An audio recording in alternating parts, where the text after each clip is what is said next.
강철은 윤갑의 몸에 빙의된 상태에서 필사적으로 탈출을 시도합니다. 그가 윤갑의 몸에서 빠져나오지 못하는 이유는 바로 그 몸에 갇혀 있다는 사실입니다. 강철의 비극적인 운명은 이제 시작될 뿐, 여리와 윤갑의 운명도 엮이며 이야기는 점점 더 복잡해져 갑니다. 여리는 강철의 존재를 의식하면서도 여전히 윤갑을 포기할 수 없다는 마음을 먹고 자신의 몸과 영혼을 걸고 그 싸움을 이어나갈 것입니다. 하지만 이런 여리의 싸움에 강철은 더 깊숙이 얽히기 시작하고 든든한 우군이 되어줄 것입니다. 그럼 지금부터 지난 회차 내용을 살펴본 뒤 3화에서 어떤 일들이 벌어질지 예상해 보겠습니다. 1화는 이무기 강철의 소개부터 시작되었습니다. 용으로 승천하려던 강철이 여리의 눈에 띄어 이무기가 되었습니다. 천년간의 수행 끝에 마침내 용이 될 수 있었던 그날, 신기가 있는 영매 여리에게 발견되어 승천하지 못하고 악신 이무기가 되어버렸습니다. 이무기 강철은 자연을 움직이고 재해를 일으키는 힘을 가졌기에 그가 지나가는 곳은 추수철인 가을에도 봄이 찾아올 정도로 환경에 영향을 미쳤습니다. 여리는 할머니 넙덕과 함께 살았습니다. 넙덕은 뛰어난 영접 능력을 가진 만신이었으며 손녀 여리 역시 영접 능력을 갖고 태어났습니다. 여리는 죽은 사람들과 신령과 소통할 수 있는 영매였지만 할머니처럼 대놓고 무당 행위를 하지는 않았습니다. 이무기 강철이 여리에게 집착하는 데에는 특별한 이유가 있었습니다. 여리와 같이 영이 맑은 영매가 이무기를 몸주신으로 받아들이고 정성어린 기도를 하면 이무기가 다시 용이 될 수 있다는 전설이 있었기 때문입니다. 강철은 어떻게든 여리를 자신의 것으로 만들어 용이 되고자 했습니다. 할머니 넙덕은 손녀가 이무기에게 위협받을 것을 걱정하여 경귀석을 주었습니다. 경귀석을 지니고 있는 사람은 이무기뿐만 아니라 다른 잡귀들로부터도 보호받을 수 있었습니다. 이 때문에 이무기 강철은 십수년간 여리의 곁을 맴돌며 그녀를 해치지 못했습니다. 강철은 여리가 사모하는 윤갑이 병조판서 곽상충에게 살해당하자 윤갑의 몸에 빙의했습니다. 여리는 윤갑의 모습을 한 이무기로부터 도망치려 했지만 경귀석을 잃어버리게 되었습니다. 경귀석을 찾는 과정에서 여리는 낭떠러지에서 추락할 위기에 처했고 이무기 강철은 여리가 죽으면 자신이 용이 될 수 없기에 그녀를 구하려다 함께 추락하는 장면으로 1화가 마무리되었습니다. 2화는 내의원에 누워있는 여리의 모습부터 시작되었습니다. 절벽에서 떨어진 윤갑과 여리는 군관에 의해 내의원으로 옮겨졌습니다. 왕은 윤갑을 살해하려 한 자를 반드시 찾겠다고 다짐했고 여리는 강철이 윤갑의 몸을 차지하자 자신 때문에 윤갑이 죽었다는 죄책감에 시달렸습니다. 내의원에 누워있는 윤갑을 왕의 반대 세력이 다시 죽이려 했으나 윤갑 안에 있는 강철의 힘 때문에 실패했습니다. 강철은 인간의 몸에 적응하지 못해 이상한 행동을 보였고 의원들은 이를 기억소실로 진단했습니다. 여리는 궐에 가득한 악취와 기분 나쁜 음기를 느끼며 윤갑의 목소리를 들었습니다. 그 목소리를 따라간 우물에서 윤갑을 구하려 했으나 그곳에는 수살귀가 있었고 여리는 우물에 빠지게 되었습니다. 강철은 우물에 빠진 여리를 구해주었고 인간의 몸으로 감정을 느끼며 여리에게 호감을 느끼기 시작했습니다. 윤갑의 몸에 갇힌 강철은 음식과 술을 즐기며 인간의 오감을 만끽했습니다. 그는 윤갑의 몸에서 나오기 위해 지붕에서 뛰어내리기, 뜨거운 곳에 들어가기 등 기이한 행동을 했고 이로 인해 갑이 실성했다는 소문이 퍼졌습니다. 여리는 왕의 안경을 맞추려 궐에 들어갔으나 왕은 이미 경귀석으로 만든 안경을 가지고 있었습니다. 여리는 수살귀와 윤갑의 혼령을 찾기 위해 궐을 드나들 핑계로 연경을 만들게 해달라고 부탁했습니다. 왕은 윤갑이 기억상실로 여리를 데려온 목적을 알 수 없었지만 분명한 이유가 있다고 생각해 요청을 허락했습니다. 여리는 윤갑이 자신에게 왕의 안경을 맞추라고 한 이유가 의문이었습니다. 여리는 소중한 윤갑의 얼굴에 증오하는 강철이 들어있는 상황이 악몽 같다며 윤갑의 혼령을 찾아 되돌리기로 결심했습니다. 수살귀는 여리에게 윤갑의 혼령이 이미 팔척귀에게 먹혔으며 만약 만난다면 여리도 죽게 될 것이라고 경고했습니다.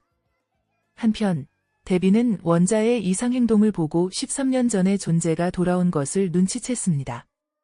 그녀는 원자를 귀신에게 희생시키고 자신의 아들을 왕으로 만들고자 의식을 행했고 원자와 팔척귀가 동시에 눈을 뜨는 장면으로 마무리되었습니다. 3화에서는 여리가 윤갑을 위해서 본격적으로 능력을 발휘하기 시작합니다. 강철은 윤갑의 몸에 갇힌 채 좌절감을 느끼고 있습니다. 인간의 몸에 처음 들어와 본 이무기는 처음엔 인간의 오감을 즐기며 새로운 경험에 흥미를 느꼈지만 곧 이 몸이 자신의 자유를 구속하는 감옥이라는 사실에 분노하기 시작했습니다. 궐 안에서 강철은 윤갑의 몸을 벗어나기 위해 갖은 방법을 시도했습니다. 지붕에서 뛰어내리기도 하고 뜨거운 불 속에 들어가기도 하며 심지어는 자해를 시도하기도 했지만 이무기의 강력한 생명력으로 인해 윤갑의 몸은 상처를 입지 않고 금세 회복되어 버렸습니다. 이런 기이한 행동들은 궐 안에서 소문이 퍼지게 되었고 윤갑이 실성했다는 이야기가 돌기 시작했습니다. 대신들은 충격으로 인한 기억상실이라 여겼지만 왕은 다른 의심을 품고 있었습니다. 윤갑의 행동이 단순한 실성이 아님을 직감한 왕은 그를 더욱 예의주시하기 시작했습니다.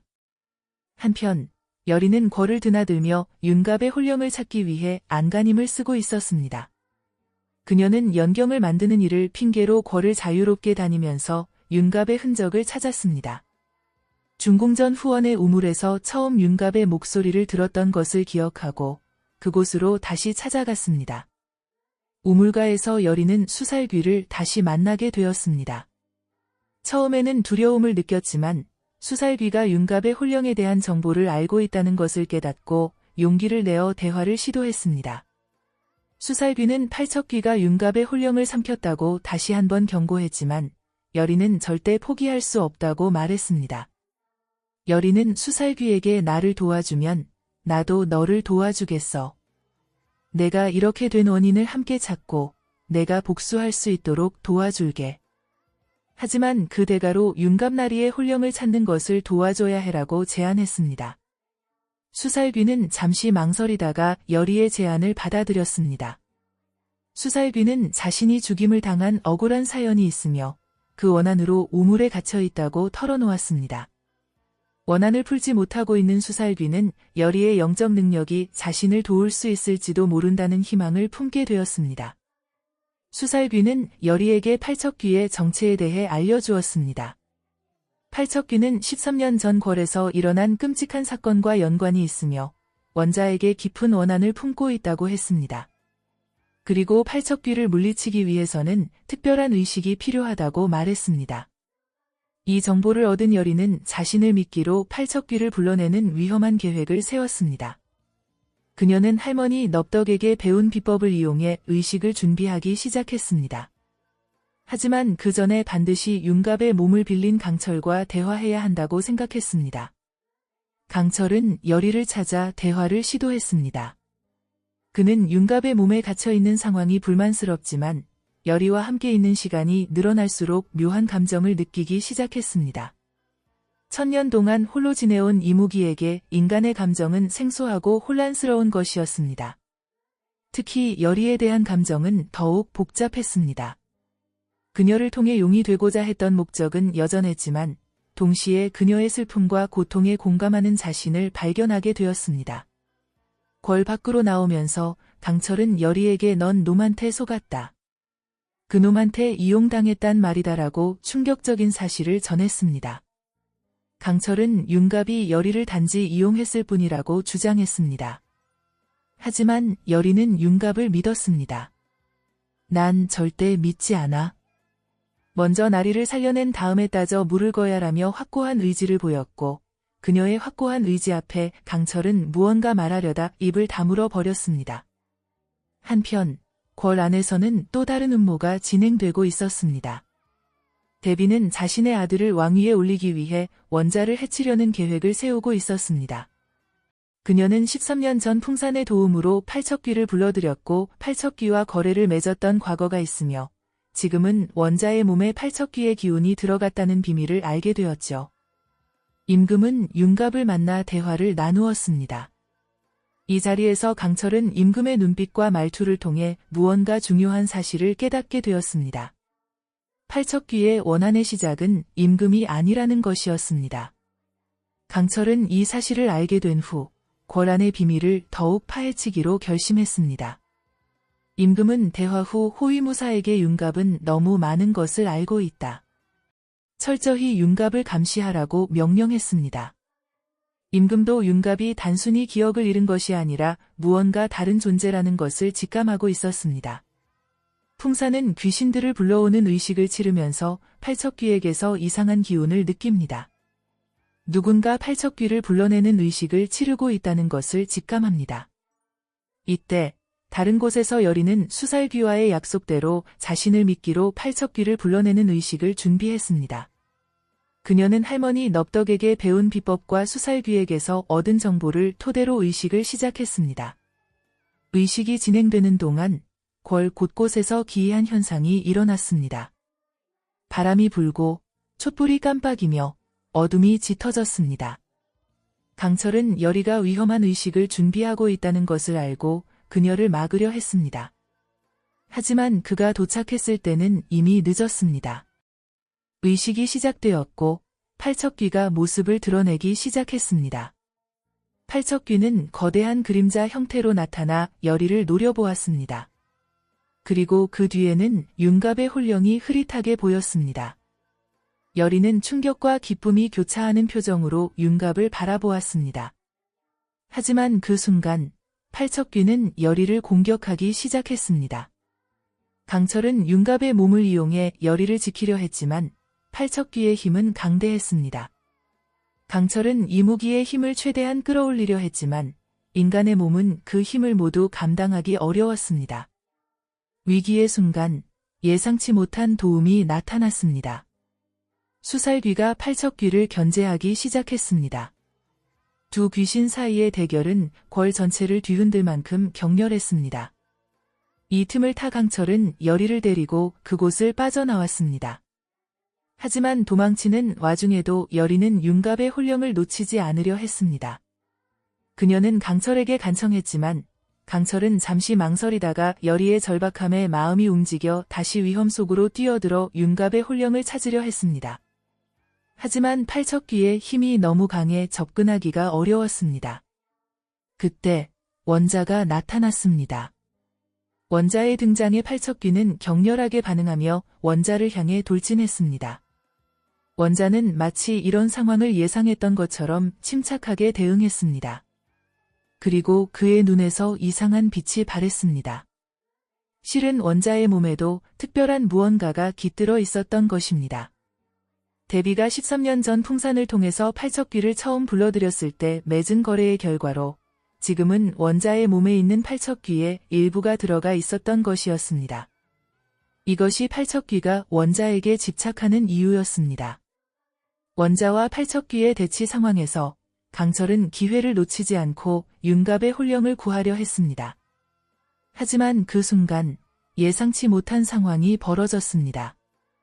윤갑의 홀령이 강철에게 내 몸을 돌려줘라고 말을 걸어온 것입니다. 강철은 혼란스러워했습니다. 윤갑의 홀령이 자신을 인식하고 있었던 것입니다.